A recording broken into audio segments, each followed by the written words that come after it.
Hey Sam, I was just curious if you already arrived home or not. Oh, Luna. No, not yet, sorry. But I am on the way home right now. Is everything okay with you? Right, I was just asking because I'm going to be getting home a little late today. Oh, really? Are you still at work right now? What time do you think you're going to get off? I think I'll have to be here at least another hour, it seems. I see. Maybe we could just go out for dinner tonight then. I feel like we haven't gotten to do that in forever. I'm just kind of killing time around your office right now. I'm really sorry to do this, but I've just been working so much overtime, and I don't know if I feel like eating out. I'd probably rather just eat at the house. That is, if I can even get out of here in the next hour. Oh, I see. Well, that's okay. I'll prepare something. No problem. Thank you so much, Sam. I really appreciate it. I feel bad, though. I haven't been giving you too much of the housework to take care of, have I? You haven't been doing anything of the sort at all, Luna. I know it's the peak season for your company and that everyone is really busy over there. And I know that I've asked you to do the same for me when I've been really busy with work too. Anyways, just let me know if there's anything specific that you want for dinner. I'm more than happy to take requests. Well, since you're offering, I would love some kind of nice pasta dish. Does that sound okay to you? If you want pasta, then pasta it shall be. Oh, and one other thing. I'll have to drop the car off at the shop pretty soon here, so would you mind commuting by bus for a few days? Oh, right. I forgot that you were going to do that. Yeah, that should be fine. I'll be sure to just leave the car in the driveway tomorrow morning then. No problem at all. I appreciate you doing that for me. And thank you so much for always remembering stuff like that.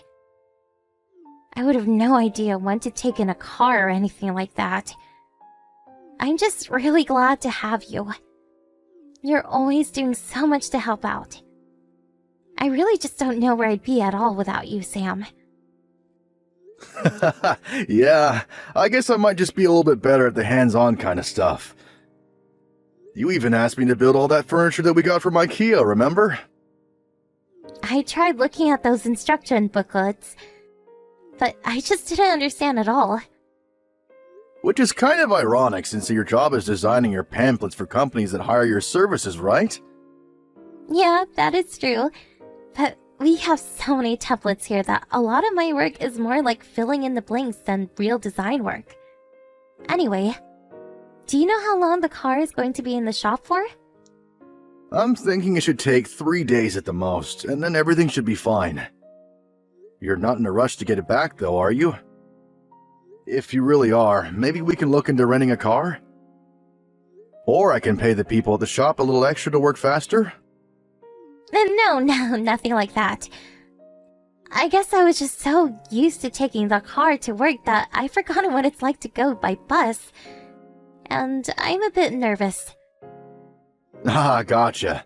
I'm sure it'll be fine, but yeah, no one likes being stuck on a crowded bus or dealing with confusing schedules. But you're lucky because at least your work is right next to the subway stop. If anything, it would be more of a hassle for you to drive to work than it would be to take transit. Well, my office does have a parking lot, but all the rest of my coworkers all drive, and I've seen my supervisor asking for rides home more than once. So I figured better to not take the car. Well, that's one way to get out of having to deal with him, I suppose. But I get people asking me to give them rides back home from time to time. Oh, really? I don't know that you ever told me that.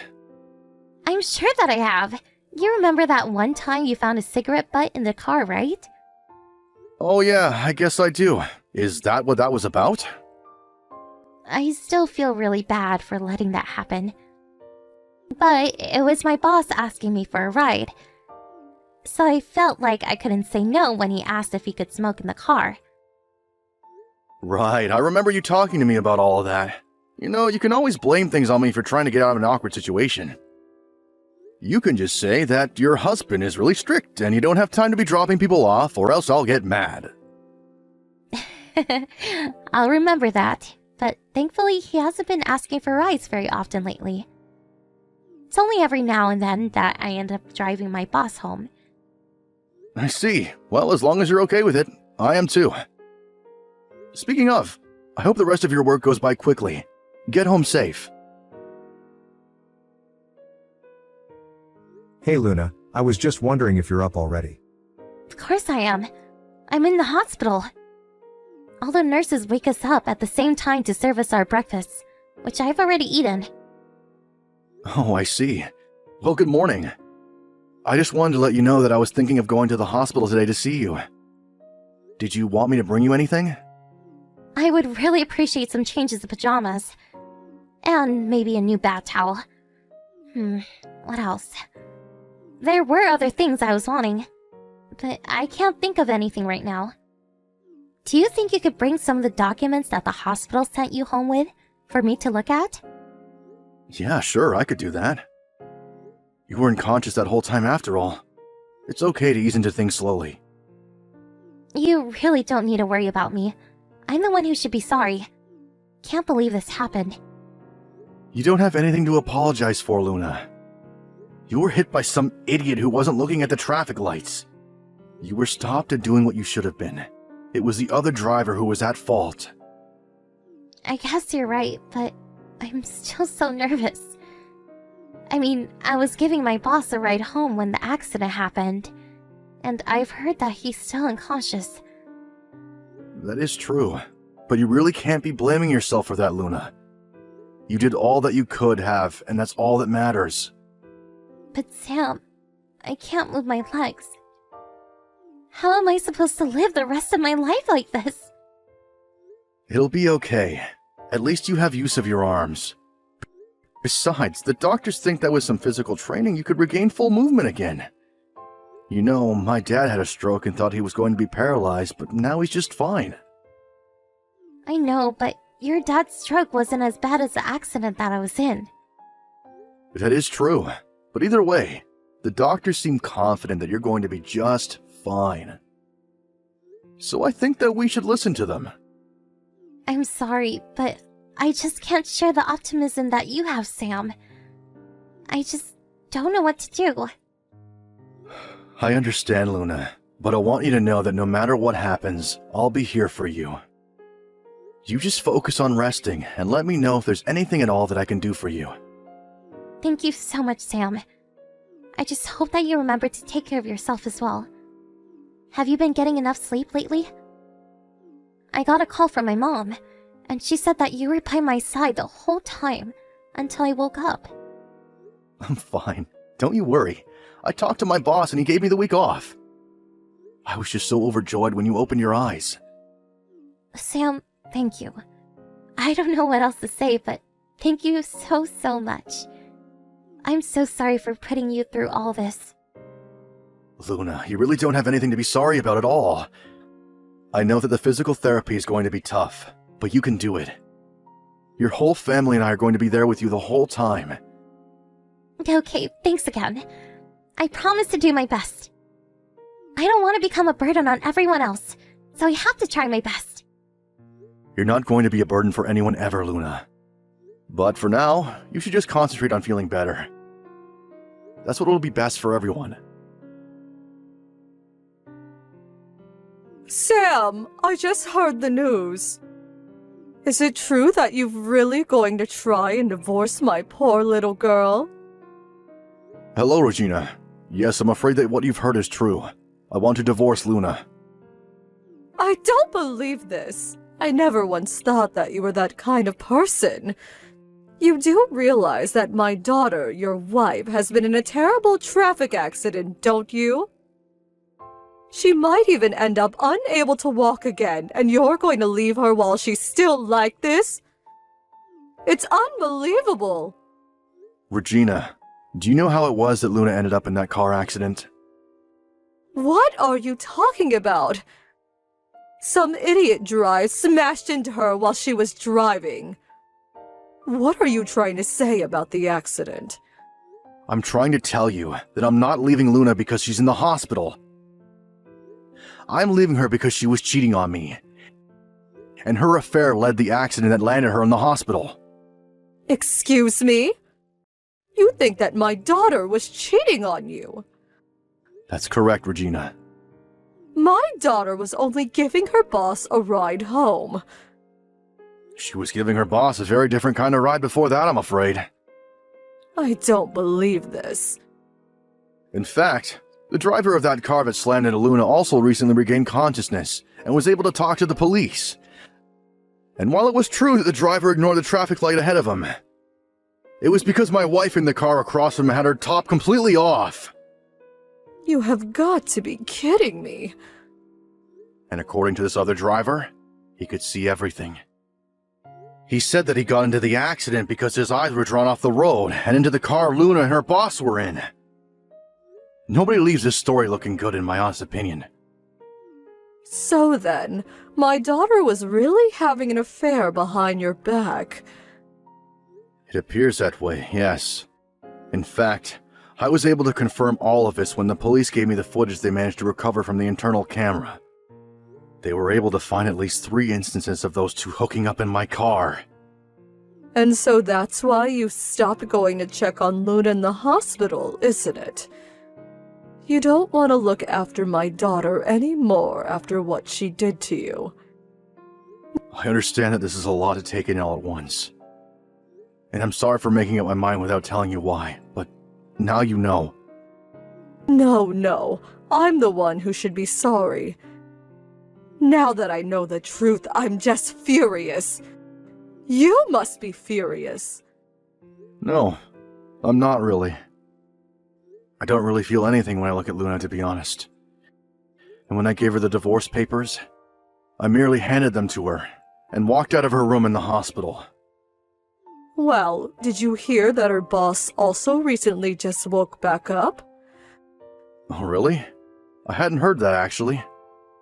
Well, apparently he can only move his face. And Luna says that she doesn't have anything to say to him. Oh, Regina, I'm really sorry that you had to be sucked into the middle of all of this.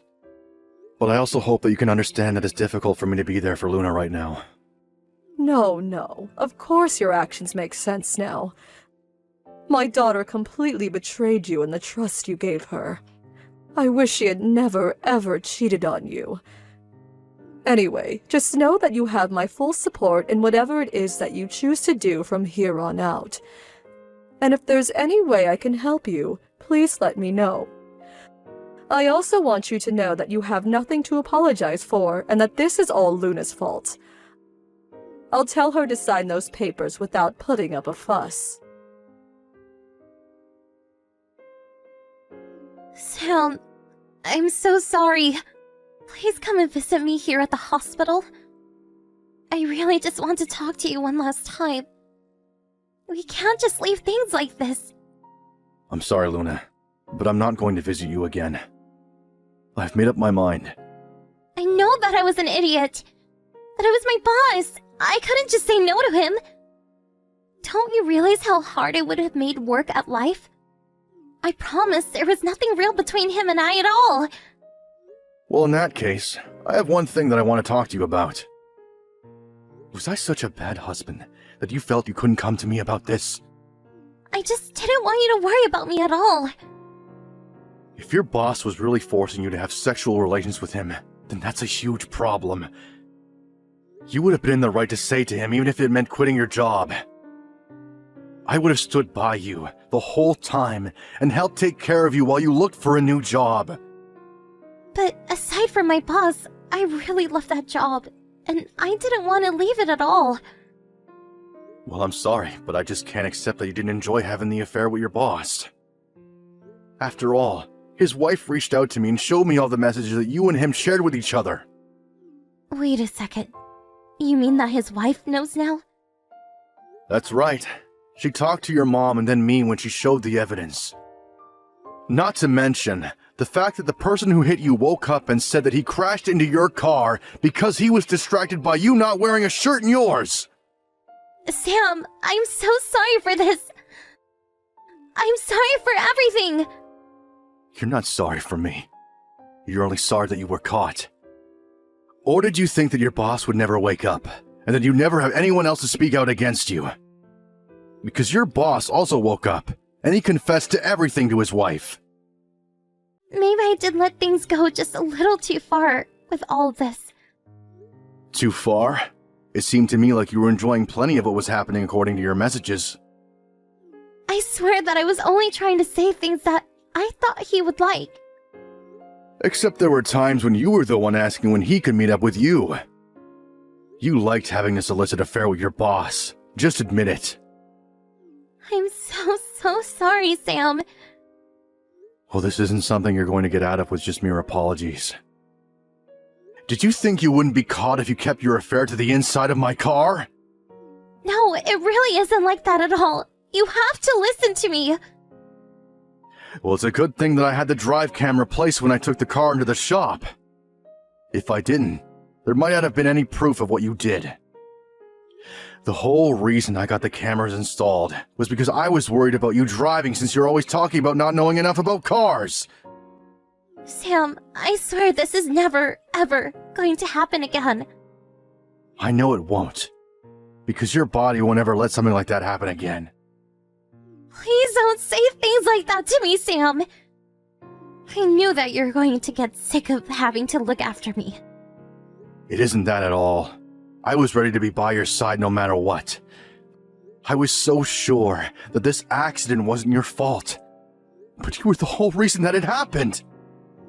Well, it was night and figured that no one would be looking inside the car. Besides, how can you blame me when the other person should have had their eyes on the road? You shouldn't have been cheating on me in the first place. What if you just went right home like you were supposed to instead? But well, I don't think that's fair. Do you have any idea how disgusted I felt when I watched that recording footage that the police managed to salvage from the crash? I was still willing to be by your side up until I watched that. That was easily, without a doubt, the worst day of my entire life. And I'm so sorry that you had to go through that. That's just awful. But how am I supposed to live without you by my side, Sam? Why do you think I'll help you after this? Why don't you just go to your boss and ask him for help? Or what about your parents? Even my mom said that she never wants to see me again after I get out of the hospital. I don't have anyone left. And just how do you think your parents feel after they learn the truth about what kind of person you are? You ought to be grateful that they've been by your side this long. But the accident wasn't even my fault. You said so yourself, remember? You said that I didn't do anything wrong. And the other driver is the one taking responsibility for the crash. Neither your mom nor I blame you for the crash. But we also realize the fact that you were in the middle of cheating when it happened. You've been lying to me about having to work overtime this whole time, haven't you? Well, now I don't want to ever see you again. I'm so sorry, Sam. I don't know what else to say. The worst part is that I had no idea before this. You got so good at lying to me about all of it that I never even noticed. Please don't leave me behind, Sam. I promise to never betray you like this again. I promise to try my hardest at physical therapy and be a good wife to you. And just why do you think that I'll ever want to take you back again? Don't you still love me? I thought you said that you're always going to be by my side. Or were those just lies? Are you really going to try and talk to me about lying right now? You're in the mess that you're in right now because you were lying to me! I don't know how I'm supposed to go on without you in my life, Sam. Even after I leave the hospital, I'll be all alone. Please don't divorce me. I need you, Sam. Why not just get together with your boss? What do you mean? Well, I heard that his wife also wants nothing to do with him anymore. And that the two of them are also getting a divorce as well. Although she is going to be suing you for your role in this affair, of course. But anyways, your boss is soon to be single, and you two should just get together. No, wait! I don't want that! You're the one I want to be with, Sam! You're the only thing in this world that makes me truly happy! I can't believe that there was ever a time in my life where I really thought that was true. Luna was dragging her feet signing the divorce papers until her parents told her that they would never ever talk to her again if they didn't sign them. Finally, she agreed to, in the hopes of maintaining some connection with her parents. Although after being sued by me and her boss's wife, she had very little left to her name. As for me, I'm just happy to rid myself of the whole situation. I even put in a request to transfer with my job so I could leave this whole town behind. Luckily, Luna and I didn't have any children together, so it made the whole process of moving my life much easier.